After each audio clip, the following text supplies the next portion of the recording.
All right, welcome and thank you for joining our webinar today, Third-Party Risk Management, Scalpel or Swiss Army Knife, featuring Jon Ehret, President and co-founder of the Third-Party Risk Association. You're also joined by Prevalent's Vice President of Third-Party Risk, Brenda Ferraro. My name is Peter Schumacher, your webinar host today. I've got just a couple of housekeeping items to cover before we get started. So first of all, this is a reminder that all attendee lines are muted. In an effort to keep this session interactive, we invite you to submit your questions using the Zoom console. And then time permitting, at the end of the hour, we'll host a live Q&A. Today's webinar is being recorded, and then in the next business day or so, you'll receive a follow-up email with a link to that recording. And I know you didn't join to hear my voice, so at this point, I'd like to turn things over to Jon and Brenda. Thanks so much for joining us today, and please take it away. Thank you, Peter. Jon, I'm really excited to talk to you today. We've been friends and peers and practitioners and elevated our career path in this space for what, together knowing each other about 5, 6 years, but in the industry for more than probably 20 if we want to age ourselves. Yeah, let's not do that. So I'm really excited. I just received the VP title, so I'm kind of happy about that because it's starting to recognize our ability to be thought leaders in this space, and that's what we're going to be talking about today is where are we seeing the industry taking third-party risk from where it used to be to where it's going to be tomorrow. So is there anything you want to add about your association that you're building or have built to Sure. kind of let the audience know and be engaged in what those types of things might be? Absolutely. So we, as of this January, have founded a 501c6 nonprofit called the Third-Party Risk Association. We are a professional association of third-party risk practitioners and vendors. We meet monthly via conference call and share stories, help each other get better. Very much a rising tide raises all ships. We are represented across, I think, 8, maybe 9 verticals right now. So it's a lot of healthcare, finance, plus retail, manufacturing, education, various others. Great group if you're looking to build out a program or if you have a lot of experience in this and you'd like to impart your wisdom on somebody else, we'd love to have you get involved. Look us up and we'd be happy to have you. It's good that you have started that because there's so many people who want to share their experiences as well as learn from those who have gone through the different planes of trying to figure out how to build a program. So thank you for doing that. So let's talk about scalpels and Swiss Army knives. When did you come up with this term? Honestly, I think it goes back probably, my son who is just about to turn 7 asked for a Swiss Army knife that I'd gotten from my grandmother actually from Switzerland maybe 20 years ago. And it was his prized possession. I kept staring at this thing and I for whatever reason, the thought just popped in my head as I was starting to, look at some other ways to mature TPRM programs that it really is like a Swiss Army knife and it's not like a scalpel. So I think looking back, anyone who's been in this field long enough, early TPRM practitioners, they often utilize just a single tool for a long time. I started in 2004, going back to aging ourselves in third-party risk. And back then, all anybody used was a questionnaire. You sent out a questionnaire, you maybe got some evidence, and you kind of called it a day. That's not really something we can do these days. We really have to, as practitioners, rely on a set of tools. So that's where the Swiss Army knife came in. And you can cut things, you can sew things, you can magnify things. They come with tweezers, all sorts of different things. So it's a multi-tool, and that's really how we need to start looking at building out third-party risk programs. Yeah, I like the concept. I remember the day when it was a questionnaire, and the questionnaire was actually so many questions that it was a lot of information, and you really didn't know exactly what to hone in on if it wasn't everything. So I've started to see maturities in companies go from, we're going to use threat intel reports, we're going to use questionnaires, we're going to use information from open source feeds, we're going to be using what we identify for risk stratification in order to do the proper due diligence. And it really is a component mixture of all these different features and functionalities, don't you think? Absolutely. I don't think, back 10, 15 years ago when we really started doing these things, there was as much focus on third-party risk. Now it's a huge risk area to many companies, and just doing, a questionnaire, which is, we'll get into, but there's a lot of other stuff that you need to know about that third party to really know if you're assessing them properly and if there are any risks you need to be aware of. Yeah, and I really like okay, we're going to trust, we're going to verify, we're going to validate, but I really think and see that most of the companies are going to remediate. So I know the risk now using whatever solution or tool that I've gotten the intel from. And now that I'm aware of that particular risk, let's go fix it, remediate it, and make sure that the security posture is the same with us and them. Yep, agreed. All right, well, let's talk about the Scalpel. So let's hone in on that one functionality that we're doing really well. Sure. So as it says, Scalpel, it's a single-use tool. You can cut very well with a Scalpel. You can't really do anything else with that. In the third-party risk space, the thing that obviously pops up first is a security questionnaire. It does its purpose very well, but at the end, it's really just an attestation. It doesn't give you any additional information. And in some cases, companies aren't even doing a security questionnaire. I've talked to quite a few where they're simply just doing an attestation. They're sending out something, and they're wanting the CEO or the CISO or the CIO or the CTO to sign off and just say, yes, my company's secure. We're going to protect your data. I kind of refer to that as the dull Scalpel because, it doesn't really do it all that well. You're really just checking a box and, trying to meet some compliance requirement. But for the most part, you're really not doing anything to assess the security of your third party. At least with the security questionnaire, they're, giving some sort of attestation to each of the controls you're asking about. Maybe they're providing some evidence. But, and any third party tool used by itself can be a Scalpel. So you might say, I have BitSight or Risk Recon or Security Scorecard, and I put all my vendors through that, and that's how we determine if there are any risks. Well, all great tools, but on itself, they're just a Scalpel. They're only doing one thing. There's still a whole bunch of things that you need to do that this singular tool isn't doing. Right, I totally agree. There was back in the day the attestation of a checklist and saying, okay, here's 75 things. Do you do these or do you not? And if we require that you're going to have a program in place, can you just sign off that you have a program that's measurable to what we accomplish? And the attestation scared the juices out of me. It's just kind of like, why would you go with a checklist? And it's good to have those types of questionnaires to say, here are the different types of data that we're handling. Here are the locations that we're providing the service. And it's really for stratification. It's really to understand what type of proper due diligence do you want to do. And if you think of a hospital and using a Scalpel, would you really go to the emergency room and then all of a sudden just start cutting into someone without determining what their problem was?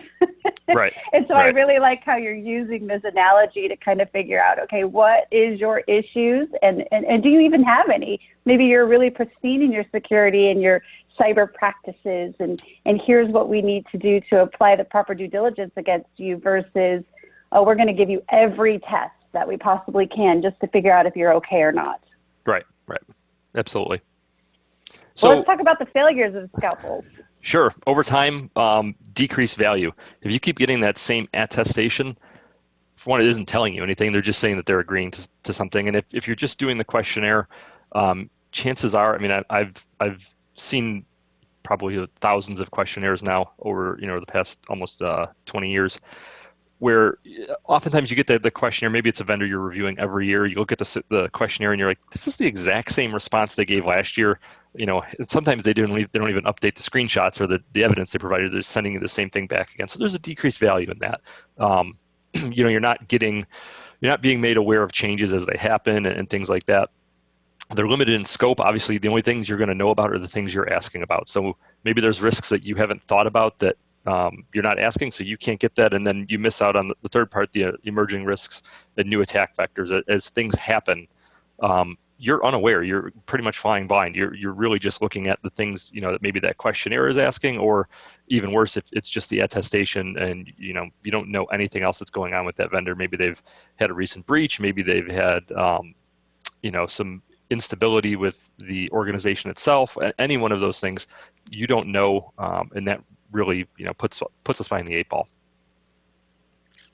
And I've been seeing that threat landscapes are changing significantly all of the time, and sometimes content management on questionnaires, they have a hard time keeping up to pace with the threat landscape changes. And then if you have all of these different types of profiling and engagement match or mismatch when you get content, you have to be able to slice and dice what's been collected to really apply to exactly what your engagement is with that particular third party. And as you had said, with the emergency risk and attack vectors, have you been noticing any trends lately, or with your discussions with your association, how these risks and attack vectors are being informed to those particular companies? Like, are they finding out about them the right way? Are they delayed? What have you been seeing? I think the organization, I mean, how the practitioners, how are they being notified of the emerging risks, or the vendors themselves? So to clarify either or. So vendors themselves first, and then let's talk about the companies that are assessing those vendors. I think the vendors themselves a lot of times are there's probably some people that are aware of the issues, but a lot of times they're not aware, or if the right people aren't aware to get those sort of things fixed. So I think we need to stop looking at this as an adversarial relationship where we're essentially performing an audit role against the vendor. It should be more thought of as a joint effort where the practitioner is trying to make the vendor better, and the vendor is getting some free assistance, that sort of thing, and that's how it has to be looked at. I just think that they're not always aware. I mean, obviously we see these all the time in the news when there's breach announcements. The threat actor had access to the system for 2, 3, 4 years. So there's a lot of stuff going on, and it's not to say it's every vendor's fault. It is what it is. So yeah, they oftentimes maybe aren't aware of what's going on, and the practitioners themselves obviously aren't aware of those issues unless they have the right tools to be notified and to proactively reach out to the vendors and get that stuff fixed. Yeah, totally. The difference between the catabolic and the anabolic state of these items, making sure that we're not becoming the victim versus we're helping each other to lift security posture natively and organically to get together. Yeah, it's absolutely true. I mean, a lot of companies have spent a lot of money shoring up their own third party or their own internal stuff, and now we need to start working on shoring up the third parties, because companies are outsourcing data at crazy rates now, and it's all well and good to have, your bank rock solid and very little chance of breach, but the same data is flowing out everywhere else. So you really have to start looking at new ways to think about this. And I'm obviously a huge advocate for increased funding in the third-party risk space, which I don't think any company spends enough. Right. Well, let's kind of bring back a little bit. Sure. And talk about stage 1. So what's the mini Swiss Army knife? All right. So I kind of stage this as there's a stage 1 and stage 2. Stage 1, I think of like the little Swiss Army knife that you would have on your keys. So it's really just 1 or 2 tools. And for this, I'm thinking about the tools that if I had bare minimum for a program, what I would need to do to get at least a functional third-party risk program up to play. So the first one of those, oddly enough, isn't a tool that goes out to the vendor. The most important component for me across the board, no matter whatever tool you're using, is an inherent risk rating tool. You need absolutely 100% need to know what your vendors are, who your vendors are, what data they have, all that sort of stuff before you can even triage any of this. Otherwise, if you're treating all vendors the same, you're doing yourself a major disservice. You're never going to have enough time to review everybody. So you need something in place that's going to determine the risk of the relationship. A lot of times, depending on the organization, sometimes maybe this is run through vendor management, and maybe they're providing the information to security or compliance, or maybe security or compliance, or however it's set up, whoever's running third-party risk, maybe they're the ones doing the inherent risk rating. But this absolutely 100% before you do anything else, if you're launching a program, don't start sending questionnaires. I would do this day 1, figure out who your vendors are, figure out what data they have. And there's different ways to break those up. Obviously, I'm a huge proponent of breaking that up based on the type of volume or the type of data and the volume of data. So, is it PHI? Is it PII? Is it more public information? And within that, what type of PHI is it? Is it name, address, social, or is it just name and something else, maybe IP address or something along those lines. So the way I've typically done that is to assign different values to each of those data points and then multiply them based on the volume of data, so you can figure out this is my high risk population, this is my medium risk, this is my low risk. Other things you can do, you can break that up based on criticality. So, what if the vendor is out of service, or if the data is exposed or it's altered, what's going to be the impact to my company? Oftentimes vendors get tiered by compliance requirements. The ones that have to say be GDR compliant or GDPR compliant or PCI compliant are kind of tiered out differently. The last one is hugely popular, especially if you come from finance or procurement, and I've heard this from many executives over the course of my careers, we're going to tier them based on spend. Okay, not a bad criteria to have, but not the best. The best criteria if you're doing inherent risk, because the free vendor to me might pose a much greater risk to my organization than the company we spend $100 million with. You have to know it's really about the data involved and not how much you're spending. Spend can factor in, but it should never be, in my mind, the primary concern. I've had execs say, well, we're not going to look at anything below $25,000. Well, that's not the right way to look at things. You really have to break it up based on the data. So I have a question for you, because this seems to come up a lot with regards to what exactly is inherent risk. And what I'm seeing us talk about right here with the tiering and what is the relationship for the engagement, a lot of people will call this particular component risk stratifying or profiling the risk before they get the questionnaire or open source intel to say what I'm being told and can see before I fix anything or apply my risk tolerance against. That Correct. Becomes the inherent risk. What is your thoughts on that? So I look at this, the inherent risk as, it to me is always its traditional definition. So the risk minus any controls that are in place. So, and this is what I've gone to business units and say, okay, if I take your data that you're sending to vendor X, if I leave it on the street corner, what is the risk? That is the inherent risk. There's no controls there. It's not locked in a vault or anything. There's nothing around it. It's just the data sitting there. What is the risk to your organization? And that's how I have traditionally viewed the inherent risk piece of this. Interesting. Okay, well then let's go into security questionnaire and how that applies as the secondary component. Sure. Security questionnaire, I think a great quote for this, the report of my death was an exaggeration from Mark Twain. For years, we have been hearing from various people that the security questionnaire is dead.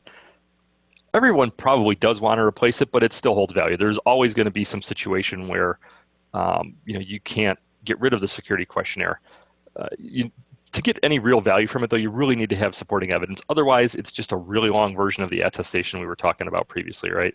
It's just somebody going in and saying yes, yes, yes. If they don't provide the evidence, there's no way for you to validate it. And let's talk about quickly maybe the dirty little secret in a lot of these assessments that on the vendor side. A lot of times, the guy filling out the questionnaire, I've seen quite a few where it comes back from the marketing department. Or the sales department, someone trying to get that sale done, they don't know what's going on. And if you don't have any evidence to validate, you don't necessarily know, you don't know if that's all incorrect information. A lot of times things come back, everything is yes, you look great. And then, if you ever dig into it or look at the evidence, you realize that it's not, it's a train wreck. So the security questionnaire, if I have my two pieces, so obviously component one and component two, the inherent tool, and a basic security questionnaire, you can do whatever you need to with that. Just make sure you're getting evidence, and if you want to use an alternative, I've seen that quite a few times where instead of having the vendor fill out a questionnaire, maybe they provide a SOC 2 or a high trust or a SIG or something like the HISAC questionnaire. Attestations alone, not good. I'm glad you put that there. I forgot that was on the slide deck, so I'm glad you agree with me on attestations. Yes. All right, so moving into stage 2, the full Swiss Army knife. I'm really interested to talk about this, so I didn't belabor the last slide, but we'll get into some questions I may have later about the questionnaire. So go on and tell us about all of these different capabilities on this Swiss Army knife. It looks like there's a lot. Sure. So the full, when I was a kid, I remember seeing in a store this Swiss Army knife that had to be at least like 5 inches thick. I don't even know how anyone ever used it, but this is kind of what I picture when I think of the full Swiss Army knife. So this is really taking that stage one mini Swiss Army knife to the next level, and building out all your various tools, and using them together to do what you need to do. And like you said previously, certain things you might not have to do with a vendor because maybe you don't need to use the saw or the can opener on them, but you need to use the knife or the corkscrew on them. So it's really about knowing what your vendor's doing, and then building out the right tools in your arsenal to be able to tackle that. And there's a bunch of stuff listed here, obviously collecting relevant intelligence, identifying key controls, machine learning, all that stuff. Those all get built into the tool itself, and helps you take your program to the next level. Yeah, and I'm hearing a little bit from the wild that, the on-site visits are going to go away. So first we heard questionnaires are going to cease to exist, and now we're starting to hear that on-site visits may cease to exist. What are your thoughts about that with regards to the Swiss Army knife? Well, you're stealing my thunder because it is one of my pieces of the Swiss Army knife, but personally, I don't think the on-site review should ever go away. So yeah, I think that's towards the end. So we'll skip to that here. If we're adding additional tools onto this, the on-site review, I see a ton of value. I can't tell you the number of times I've had a vendor look really great on paper, even pretty decent in the evidence, and then you go on site, and I like to call this my tracksuit chest hair and gold chains experience, because I've had that happen. So if anyone is wearing a tracksuit, or if they love tracksuits, or they have a lot of chest hair, gold chains, I'm not picking on you, I'm sorry, but I have walked into vendors before. They looked relatively decent on paper. When you get there, it's a guy in a tracksuit with gold chains, and they have, if you've ever seen the movie Boiler Room, where they have a kind of like a pump and dump stock trading scheme where they can turn up a stock trading floor and tear it down in a day and move it someplace else. It looks like that. There's certain things that you just don't. It's kind of that the gut check, right? These guys look great on paper, but something about them when I'm here on site doesn't sit right with me. I've seen a couple where they had everybody's name at every office was written like with marker or printed on just a plain white sheet of paper, and it make me think, did they just put a bunch of names on offices and these people don't work here? I don't know. It's things like that you'll never get unless you're on site. Now, I don't recommend going on site for everything. On the pro side, obviously you're able to go more in depth. You get all the evidence you're looking at before, and you get to see the vendor in action. On the con side, costly, right? If it, on average, I would say if you're doing your own on-site assessment, you're probably going to pay, from $1,500 to $3,000, probably with all your travel, depending on how long you're there, all that sort of stuff. If you're paying someone else to do it, $5,000 to $10,000 at least, probably for a consultant to go do an on-site for you. They're time consuming. It's not like you're just reviewing the data. You're out of the office for a day, 2 days, 3 days a week, depending on how long your review is. And they add additional time. One of the biggest complaints I think we get in this this whole process, the whole TPRM process, is from the business units, right? Business units want to be able to turn and pivot on a dime and be agile, but that doesn't really work well with third-party risk practitioners typically, right? If you come to me as the business owner and say, hey, John, I want to spin up this vendor by Friday. Today's Wednesday, and I need to send them a bunch of data tomorrow. I'm going to say, no, not possible, because, hey, I put these guys through my inherent risk rating tool, and they're critical, so I'm going to need to go on site. And by the time they get my questionnaire filled out, it's going to take, probably 8 weeks. Well, realistically, by the time they get a questionnaire returned to you and you're able to schedule an on-site and go through everything. So the on-site review definitely does add a lot of time, so I don't advocate it. Unless you really do need it. I typically would say, the critical and high vendors would be the ones that would get an on-site. And if they're really good, a year or two in a row, then maybe I would cut that back and say, hey, we're not going to come visit you. Or if they've been able to get something like a high trust that adequately covers the on-site physical piece, or maybe the SOC 2 adequately covers it, maybe I won't go on-site. But definitely, I do advocate going on-site to a lot of your vendors if they're at a certain risk threshold. So what I think I'm hearing, and correct me if I'm wrong from you, is that if you're not going on site, maybe a virtual could be something that can be accomplished by being able to see and view that the security control is effective and enforced. So you really don't have to be there physically in person. I've also noticed that some individuals are using like webcams.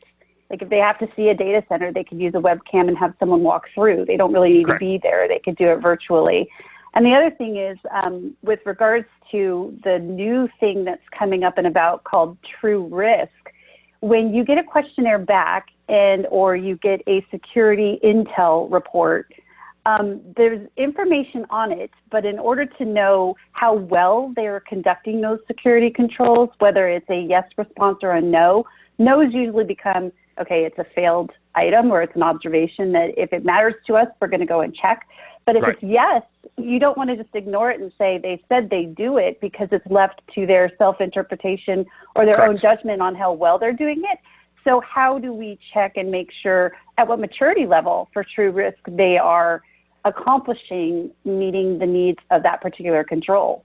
Yeah, and that's one of my big pet peeves. I'm obviously automation makes the world great. You know, it makes us able to do things a lot faster, but automation done improperly, and you hit it on the head when you said, you know, people just ignore the yeses. Well, a lot of times those yeses might actually be fails because they've interpreted the control wrong, or they're just flat out lying. And a lot of times maybe the no's really aren't a finding, because maybe a lot of people answer a control 100% truthfully, and they say, well, I don't do this, so I have to say no. But I do these other things. They just don't know how to adequately communicate the compensating controls they have. And maybe those compensating controls are much better than so it's really not a no. So taking everything at face value and just, going to yes and no's typically doesn't work very well for me. Right. And then talk about now how continuous monitoring can play as a balancer to those responses that you receive from a trust perspective. What are the pros and cons of that? Right. So for anyone not familiar with continuous monitoring tools, it would be something like BitSight, Risk Recon, Security Scorecard, the VTM product, obviously from Prevalent, tools that are going out and monitoring the external security posture of the vendor. And there's a lot of value, I think, in these tools. Obviously, if you rely 100% on these, they go back to just being a scalpel, and there's very little value in that. But as a tool itself, so a typical review, maybe, like I said, might last maybe a few weeks to at most maybe 8 weeks, or if your vendor is really slow to respond, maybe 6 months. But depending on what your review cycle is, maybe you're actively engaged with them for a month out of especially if it's a high, it's maybe a year. If it's a medium, maybe you're only doing it like 1 month every 2 years or 1 month every 3 years. You have little optics into that vendor during the time that you're not assessing them. So these sorts of tools at least provide you with some sort of like a babysitter, or some sort of thing, keeping an eye on the vendor, letting you know if anything pops up.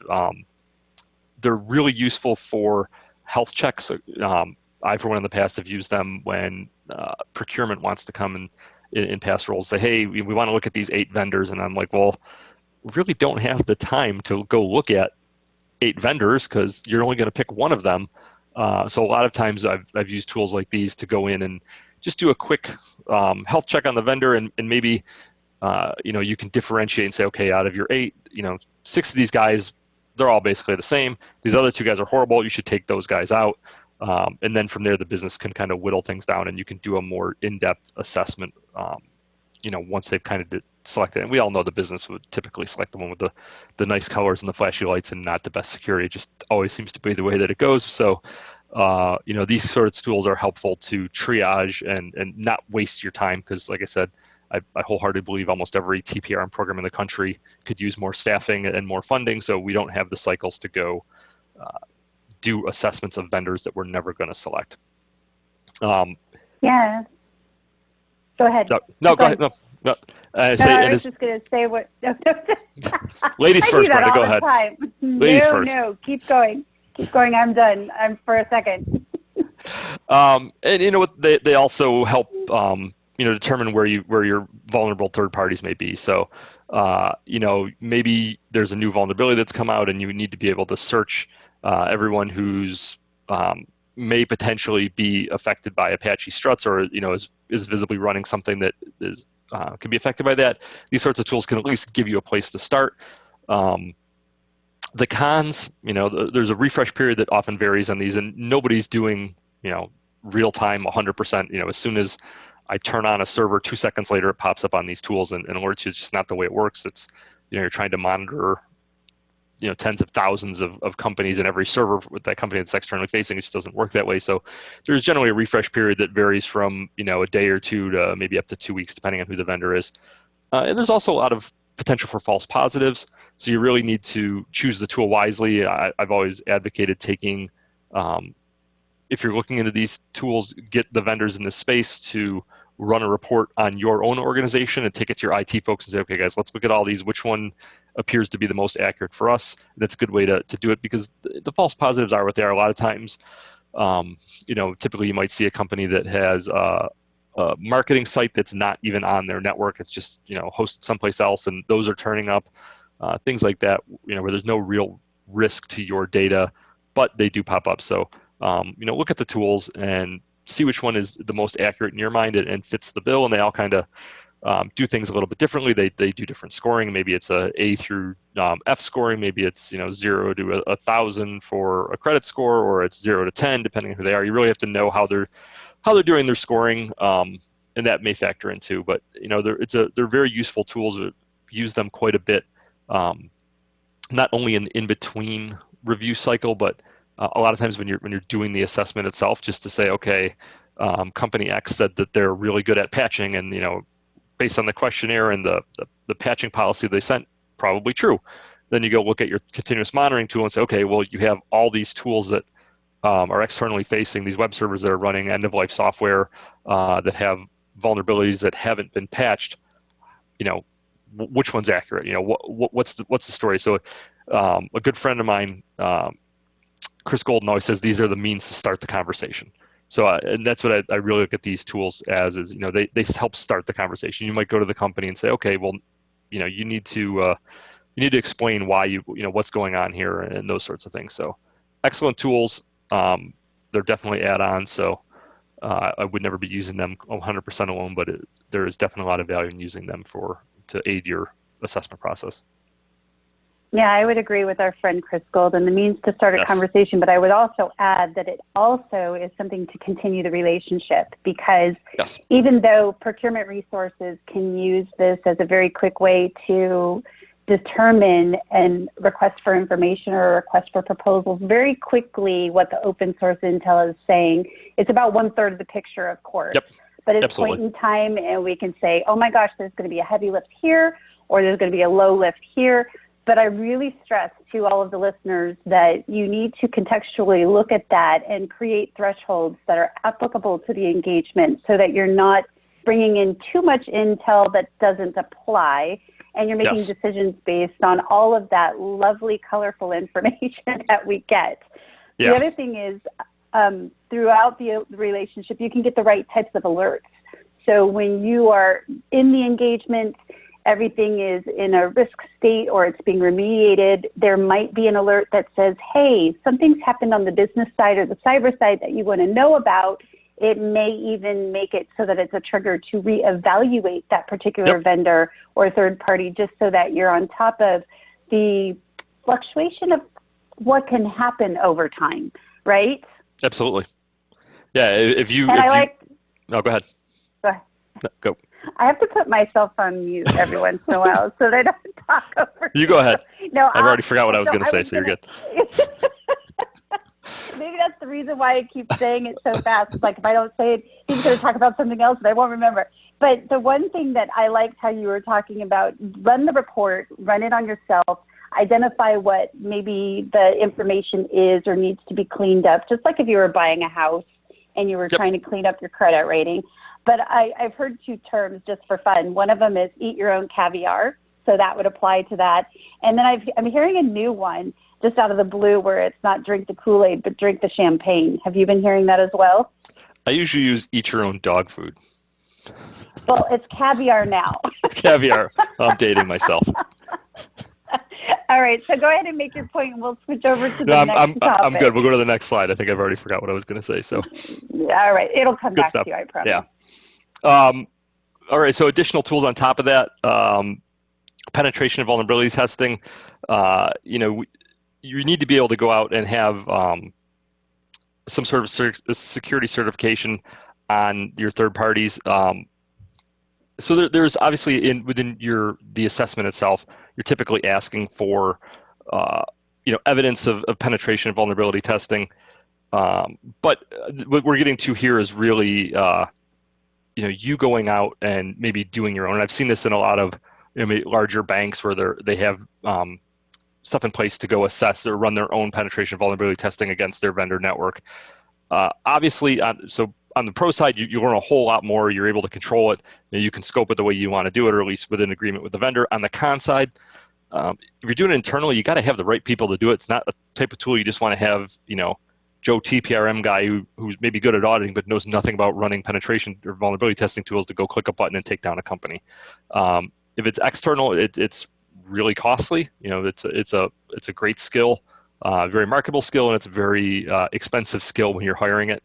And from liability standpoint, obviously, I mentioned before, you don't want to take this down. So I've seen companies where they do something and they're testing exactly what they said they were going to do, and there's an impact to the company, maybe even someplace else, and they try to blame the company who's doing the testing. So there's a lot of liability. If you're going to do your own, make sure you have really good insurance to cover your butt in case you do break something. So it's a great thing to have, but you got to have the right people doing it. It's not something just random third-party risk auditor is going to suddenly start doing this sort of testing. Yeah, I think it's important for companies to create, here's the preferred reputable companies that we will allow to accept those penetration tests from. It's a great way to do it. And vulnerability management 101 is don't just look at the networks from a penetration test perspective. Right. If you have software, you need to get dynamic and static code tests as well, because in order to know a defect, you need to know the defect on not just your network. And it's funny, some companies will say, well, I have a penetration test, but I'm building software for you, I'm coding. You're like, no, that's good to know, I really need it. But there's an additional test that I need you to have so that I can identify if you're doing defect management appropriately. Or the great one where they say, well, we do code analysis of everything before it goes into production for launch. Well, great, but then they don't do anything post-production, to make sure that new vulnerabilities don't pop up, or that they've made changes and suddenly weaken the security. That a lot of times I've seen companies that they just do it before the very first time they throw it out and they call it a day. It doesn't really work too well, because things could pop up later on, and there's new vulnerabilities found every day. So not a great way to do things. Yeah, I hear you. So on this additional tool for the third-party risk system, I'm seeing the difference and the misunderstanding of what's a GRC compared to what is a third-party SaaS app. So talk about that a little bit.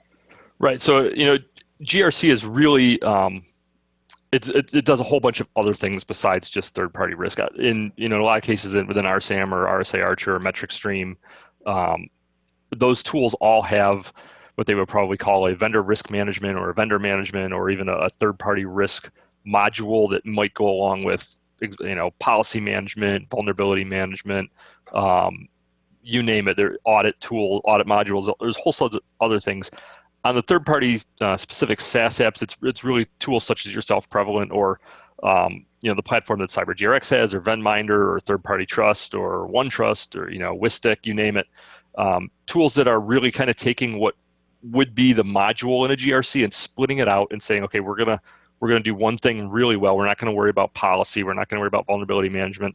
And they're also typically, a lot easier to roll out and for the most part cheaper than rolling out a full-blown GRC tool. And they're focusing just on third-party risk-specific stuff. What's nice about both of these, the GRC and the SaaS app, is it's a professional appearance. Web-based questionnaire looks a lot better than an Excel questionnaire. It's a lot easier to attach evidence, all sorts of things. It's a lot easier for you to do reporting on, and you gain a whole lot of stuff. And it's, the reporting capabilities, I don't know if anyone has ever tried to, do reporting on, 100 questionnaires that are all Excel documents. Not very fun. It doesn't work very well. But if you have all your data within, a SaaS specific app or a GRC, then you're able to kind of massage that data and do what you need and provide better metrics to your leadership, and maybe find out where risks that you didn't know were, maybe they lie. Maybe one particular business line you're able to see has a bunch of the same type of risk or that sort of stuff. So you can start to correlate risk amongst different in the business areas and the functions that your company does. Yeah, I get the luxury of sitting in with companies and whiteboard diagramming their programs. And I know you love your whiteboarding. As they say, if any of you don't, if any of you have never been in a meeting with Brenda, she is a voracious whiteboarder. And so the emails of the Excel documents, whenever they say, we're using Excel for our questionnaires and we're emailing that, I cringe. I'm just like, oh my gosh, that is so insecure. And you're insecurity. Why are you doing it that way? But the reports.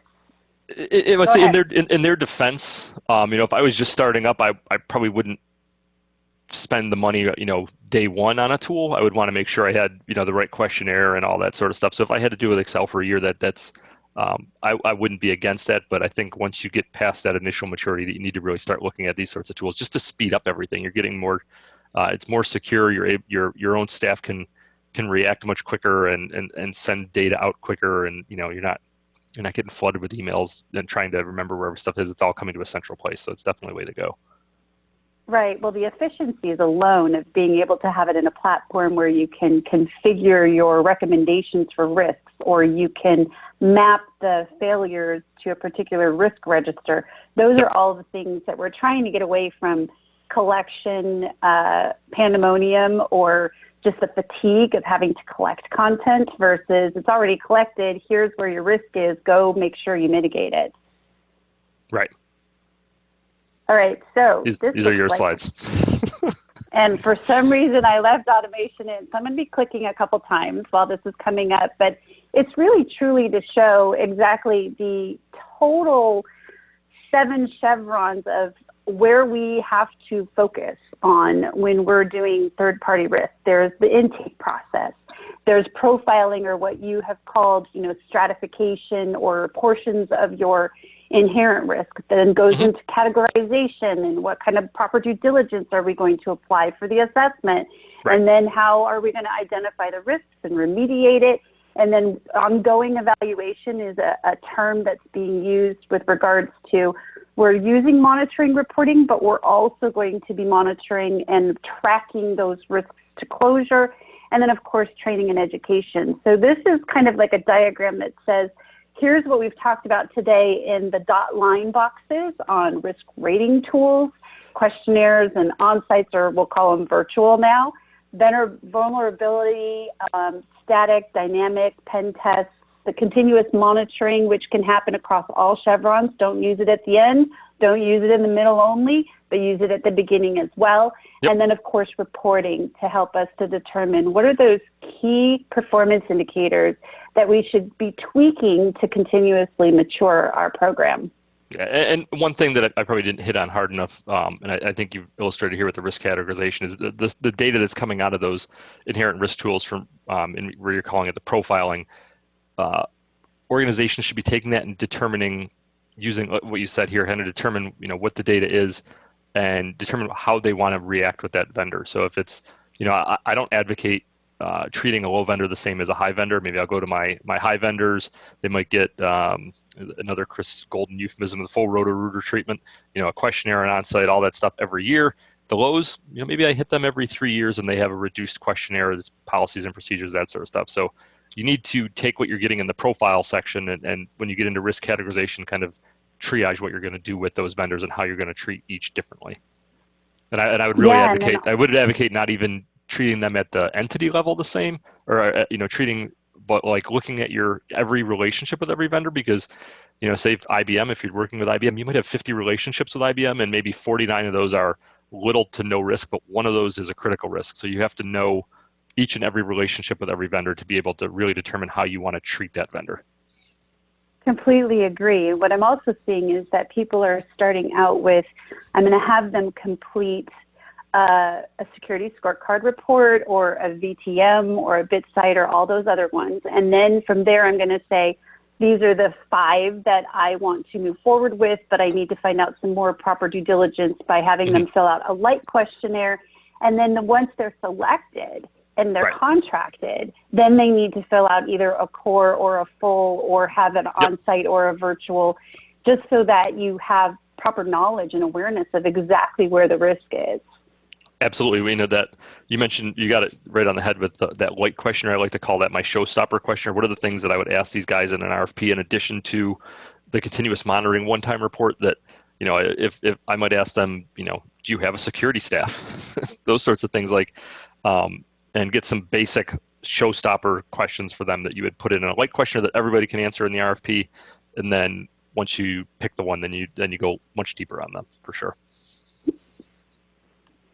So with regards to what you have talked about with your Swiss Army knife, I'm seeing that along with what Prevalent Platform does and some other companies that they're trying to also accomplish is really looking at assessment services, network services for repeatability, cyber and business intel, and consulting.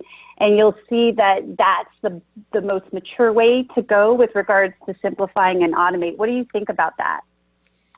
Yeah, I think you need to have that, as far as like a one-stop shop, that's a great way to do it, for sure. And depending on the maturity of the organization you're in, I've often found it's really tough to convince, say really large banks that have been doing this for a long time, that, and they have RSA Archer built out and they're going to do their things their way. That's great.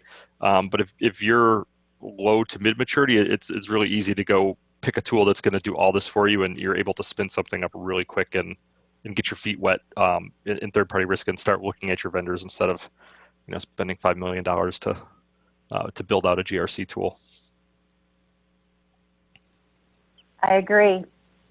So I think I might have skipped one slide before we go to questions, but it's this one right here, the integrated risk management platform. So this to me is like the ultimate Swiss Army knife. There's automation of survey. There's the ability to automate scheduling of assessments, whether it's annual and or if you have GDPR or California state regulatory requirements that come up. There's compliance registers to show how different information and intel can reflect towards different frameworks and compliance. Remediation workflow. There's a lot of companies who are starting to get into, now I know my risk. It's taken me a long time to gather data, but now that I know what my risk is, I need to remediate it. And having that workflow to track the remediation to closure, whether they use a GRC or whether they use the platform that they're doing their assessments in, that's critical. Data mapping and relationships, knowing what your compensating controls are, if you're using standard questionnaires or your supplemental questionnaires or risk intel reports. And then the reporting, of course, is becoming more pervasive than anything before, because the KPIs and the KRIs is what's being fed up to the boards and the steering committees to make decisions. Document evidence. Be very careful, and I don't know if you've seen this as well with your discussions in your association, but a lot of companies are not wanting to upload documents or evidence. They're really holding back on saying, I'm going to put my entire incident response management plan up into a cloud. That may change in time, but right now you might get a screenshot, which then forces you to do a virtual assessment or an on-site for those companies who are holding back and sharing their intel on a server. And so then, we've actually been seeing that recently. I've had some vendors that have made their data available in a document management system that they control, that the data can't be downloaded, it can't be screenshotted, anything like that, but they control it, and you can go through and peruse through whatever policy you want. It's like being on site, but not being on site, and you don't have to go through the WebEx where you're saying turn to page 27 and show me that sort of thing. So companies, I think, are kind of trying to bridge that gap a little bit, but definitely a lot of companies don't want to share stuff, and I get it, but you can't really do the job if you don't share. Right. And the clean room. So that's what I think you're talking about, where they lock it down. And networks is a really big thing. So the legal firms, the HI stack, or healthcare organizations, finance, retail, they're starting to build communities that they are all using the same kind of a questionnaire or intel report in order to speed up the efficiencies of knowing what the risk is. And then together they're lifting the security posture by all saying, this is the recommendation that we agree with. Here's the baseline scoring. This is what we want to do in efforts to help the vendors so that they're not filling out tons of proprietary questionnaires. Right. And then which are all asking the same questions really anyway. So I know. And with the intent of the same, of course, but different language. Mm-hmm. And then consultancy services, and then the business and cyber intel monitoring. So there's a lot of companies that are saying, I've gotten my program to a certain place, come and help us to determine where we need to go to for the evolutionary approach to get to the next level. So I see that as well. Yep, absolutely. Anything else that you want to add before we open up to questions and hand it back over to Peter? Thank you very much in advance for having the discussion with me. I think some of the gold nuggets that I've gotten out of our conversation, outside of eating caviar and drinking champagne, and Brenda not being able to let you finish your sentence, is that it does take a village to raise a child and a Swiss Army knife to do the proper type of risk. Yeah, absolutely. And I would, one thing I would suggest, and this is a minor shameless plug for my association, but it doesn't have to be that. Get involved, right? If you're building out a program, don't do it in your silo. There's a lot of other companies that are more than willing to share how they're doing things, and why deal with the pain yourself when you can maybe head off that pain because you're able to talk to somebody who's already been through something and that sort of stuff. So get involved, whether it be through one of the ISACs or through our association or through whatever. Get involved and start sharing your ideas and help make the industry as a whole better, because we're all in one way or another sharing each other's information. So help everybody get better. I agree. So let's turn it over to Peter. What do we have? Yeah, thank you. Thanks, Jon, and thanks, Brenda. And Jon, I think this is probably a good opportunity for you to tell us a little bit more about the day-long virtual conference that you're hosting in a couple weeks and how people can get involved in that and benefit from it. Absolutely. We have a vendor virtual fair that we're putting on November 6th. You can get information via our website, which is listed under my name here. Basically, we took the entire day and carved it up into 30-minute increments, and we have a bunch of different vendors coming in, Prevalent being one of them. So thank you very much, Brenda and Peter, for your involvement there. Basically coming in and just giving them a chance to provide some thought leadership or to maybe talk about their platforms if you're looking to get into the space and there's all these different vendors, I don't know what they do. Great way to kind of get a quick hit on each of these vendors and learn something along the way. Obviously, not just sharing information about their tools, but a lot of these guys are very intelligent. They've been in the space for a very long time, and they have a lot to share that can only make your program better, even if you don't need to buy any of the tools. So take a look at the website, and we'd be happy to have you on the 6th. All right, thank you. So at this point, I'm going to launch a quick polling question and then I'll read the first question in the Q&A that's come in. So based on, does that poll come up for everybody, I hope? Basically, the question is, would you like to set up a meeting with a Prevalent sales rep to learn more about how we might be able to help you with your third-party risk management program? So answer honestly. If the answer is no, I won't be offended. Brenda may be, but I won't be. So let's get to the first question. First question is, what is the major difference between third-party risk assessment and vendor risk assessment?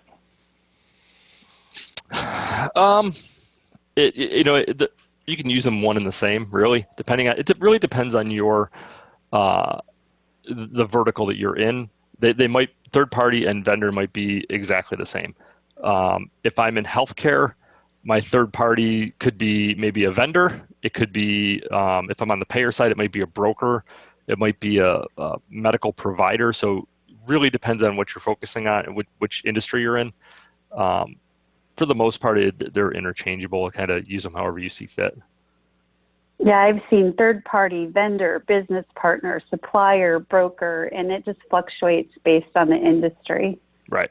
But obviously know the the wording that's for your industry, because you don't ever want to try and spin up a third party program if you're on in healthcare, and suddenly your sales, if you're a payer and suddenly your salespeople are like, well, you better not be talking to our providers or our brokers, and you're like, no, I just care about the vendor side. So make sure you cage it properly based on the industry that you're in. Yeah, and there's many healthcare industries that are including their brokers in the third party domain because they want to find out if their brokers have encrypted laptops, for example. So things that you find out about risk can be as simple as, is your laptop encrypted if you are hosting and storing our data? All right, so do we have any other questions, Peter? Yes, we do. So next one is, Jon mentioned he's an advocate for increased funding in the third-party risk space. So what organizational approaches have you seen that to be effective in making a case for more money? It's like to say you would have used to been called the $64,000 question, but that's not even enough for an FTE these days. So I call it the $1 million question.